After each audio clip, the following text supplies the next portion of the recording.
Nothing can evolve that has not previously been involved. A tree grows from an acorn because the essence of the tree, in the form of its genetic code, is already in place within that acorn. The entire creation, from the most material to the most subtle, contains an involved consciousness. If we look at the atomic structure of a rock, we will see the complex detail involved in its existence.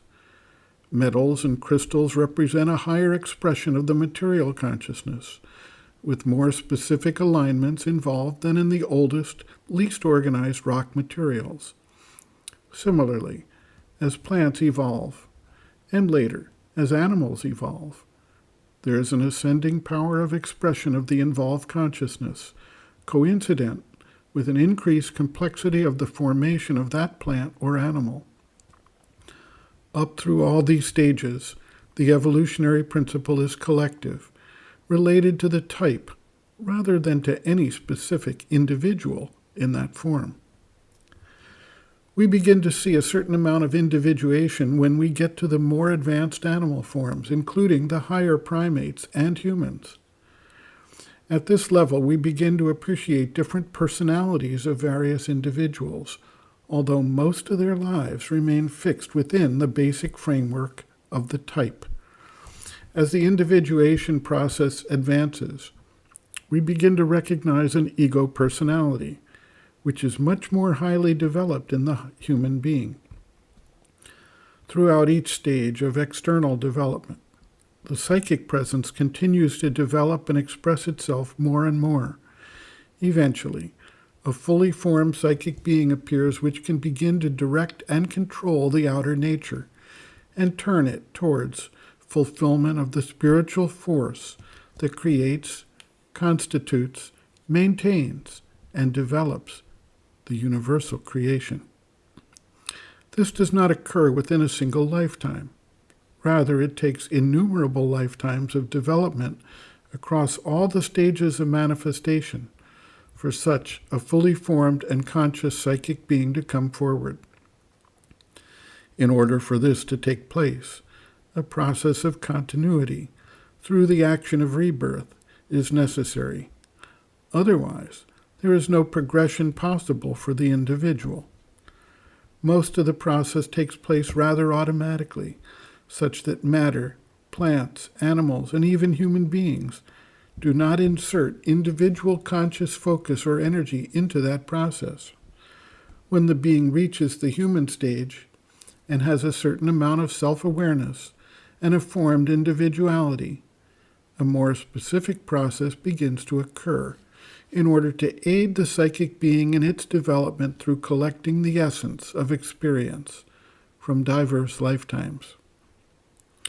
The Tibetan Book of the Dead describes, in considerable detail, the process and timing involved in the transition of the being from death in one body through a transitional phase, eventually leading to birth in a new body and lifetime.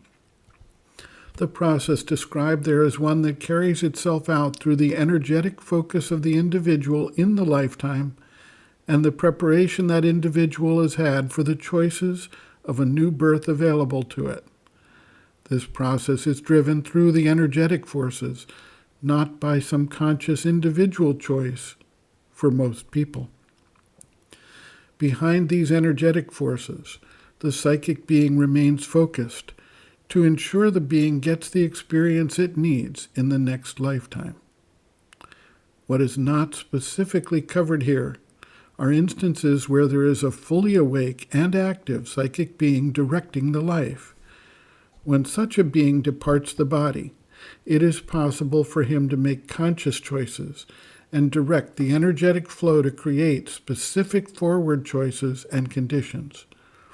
The rebirth of lamas, for instance, the continuous line of births of the Dalai Lamas or the Panchen Lamas, are examples of such a directed and controlled process. They generally leave behind some clues as to their future rebirth, and afterwards, a process of search takes place until the successor birth has been identified. The child is then put through a series of tests to flawlessly identify specific items that had been used by the prior incarnation. This process has been carried out numerous times and provides us with a model for what we may call conscious, directed rebirth by an awake psychic being. The Mother notes, quote, "Let us take a divine spark which, through attraction, through affinity and selection, gathers around it a beginning of psychic consciousness. This work is already very perceptible in animals. Don't think you are exceptional beings, that you alone have a psychic being and the rest of creation hasn't. It begins in the mineral. It is a little more developed in the plant, and in the animal there is a first glimmer of the psychic presence. Then there comes a moment when this psychic being is sufficiently developed to have an independent consciousness and a personal will. And then, after innumerable lives, more or less individualized, it becomes conscious of itself, of its movements, and of the environment it has chosen for its growth. Arriving at a certain state of perception, it decides, generally at the last minute of the life it has just finished upon earth, the conditions in which its next life will be passed. Here I must tell you a very important thing. The psychic being can progress and form itself only in the physical life and upon earth.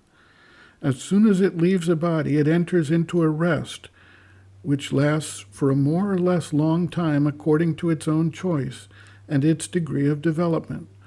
A rest for assimilation, for a passive progress, so to say, a rest for passive growth, which will allow this same psychic being to pass on to new experiences and make a more active progress. But after having finished one life, which usually ends only when it has done what it wanted to do, it will have chosen the environment where it will be born, the approximate place where it will be born, the conditions and the kind of life in which it will be born, and a very precise program of the experiences through which it will have to pass to be able to make the progress it wants to make."